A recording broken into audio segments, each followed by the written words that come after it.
Dad was getting ready to go, and the whole group was leaving, and they were finished here.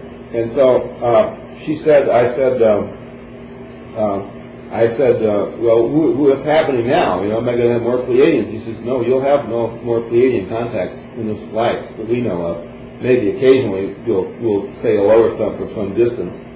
There's certain things that happened that I learned since then.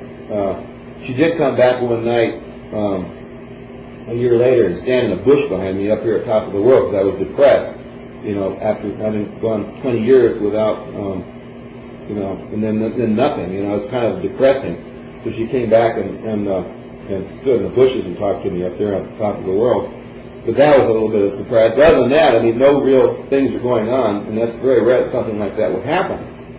And so I said, well, why are you leaving? You know, she explained not only as her group leaving, but overall, the main Pleiadian influence has to leave this world now, and the Andromedans have to come.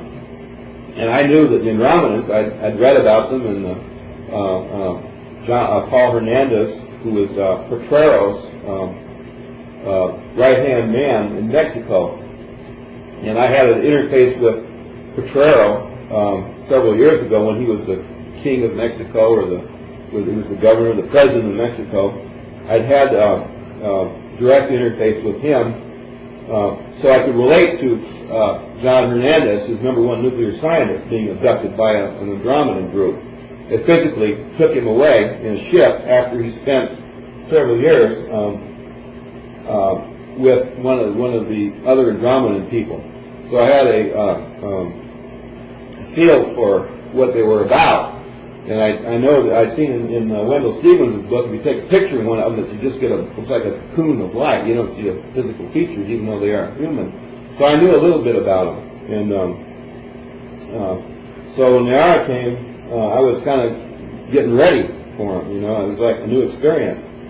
And Semyasi explained that the Andromedans were not, they live 5,000 years, and they don't reproduce like the Pleiadians. They produce in a tantric way, and they rematerialize in about 2 minutes. In other words, they get to be 5,000 years old, and they completely collapse their energy, and they take up another form again immediately in 5 minutes if they want to. So their societies and their lifestyles, they do fly around in physical ships. We were up at Santa Cruz. We were able to see one night, and Frauke, my wife, saw it in a very close range, and it was pointed out that the ship was coming, and she got to see it. They do have ships, but they are, because they're a 5,000-year-old being, they have a little bit more of a handle on natural law. They're considered the highway patrol of the universe. For example, in the Pleiadian ship, if it's programmed, the way that the transport system works in a Pleiadian ship for hyperleaps is that they take an image, they take a photograph. Basically, you can imagine they take a three-dimensional photograph of the area around the ship. And they photograph the top, they photograph the bottom, and they have this picture of where they are. This is when they get outside the Earth, you know, and they don't do it right on the ground here. Then they have in their computer another photograph of where they want to be. And what they do is dump the computer down. I can show you, I built one of their engines once, I've got it in my slides here. But they cancel, they had this chamber that where this picture, there's a optic system on the top and the bottom of the ship, and that big beam ship, which you see the lights coming up with the big one, the big thing on the top, that's a more complicated optic system, but it basically feeds in this information. So they have a picture where they want to be, and they have a picture where they are, and they switch the picture information, they reproject outside of the ship to the area they want to be, and then they end up there. That's how they get there.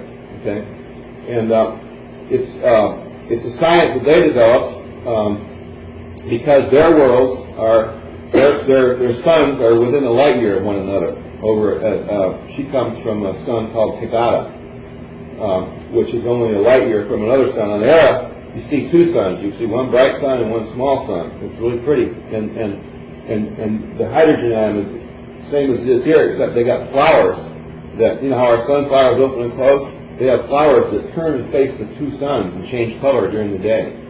I mean, their horticulture is beyond anything I could describe here. This place looks like a weed dump. I mean, next to where they come from. And their planet is green from space, and ours is blue because they don't have as much oceans as we do. And that's a whole other story. How come we got so much oceans? It was created by a catastrophe. But anyway, so there's a difference in their propulsion. So in order to go from point A to point B, they have to map. They have to take little individual pictures to form a photo map from point A to point B. You don't just conjure up a picture. You have to make a photo map.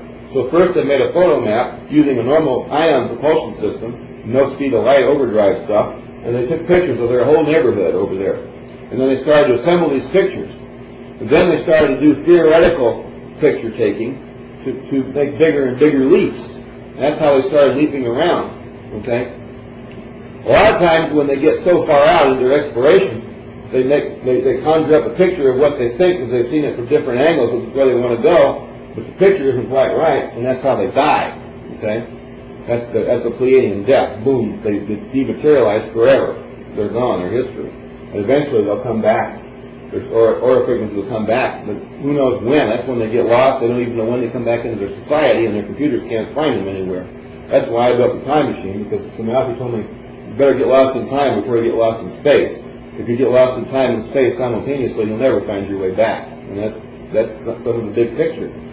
So, where the Andromedans come in as a highway patrol is that if you have two ships coming from Pleiades to here, and they're going to be beaming in at the same time, they don't need to materialize in the same space. That would cause like the equivalent of a nuclear bomb going off, with all that energy.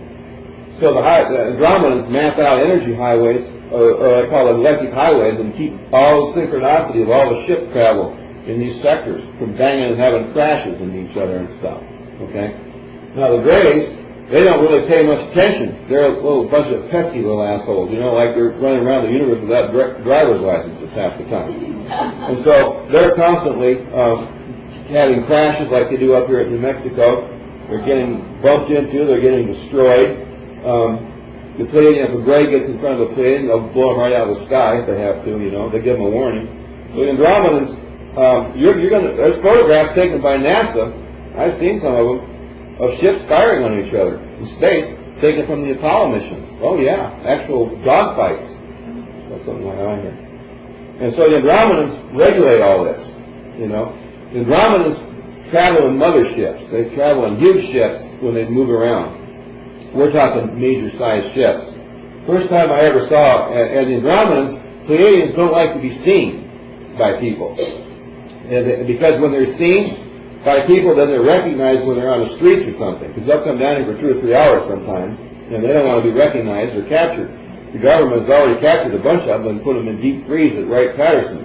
And when you freeze a Pleiadian in cryogenics, it's a slow death for them because they spend more time on the astral plane than they do the physical when they're crossing space. And so, like if a human dies, you want to cremate them immediately so they're free of their bodies. But if a Pleiadian gets frozen, he's stuck to that body for a long time. And so when the Pleiadians come over Wright-Patterson, a lot of times they have actual contact with some of their brothers that have been captured. And the ships are over here at Area 51, but the bodies are over in Wright-Patterson. There's 15 of them that I know of.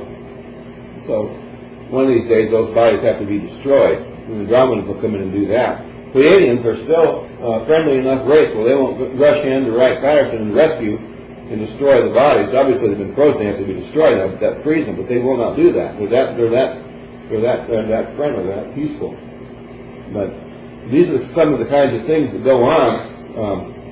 So anyhow, the Pleiadians like to keep out of the way of things.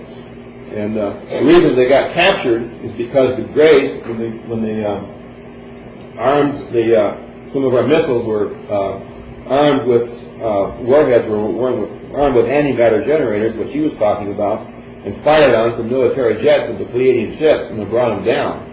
And the ones that are here that run on the element 115 are not capable of any form of interstellar flight, because when the ships were brought down, they have signatures in them. You know how you have a key in your car to start it?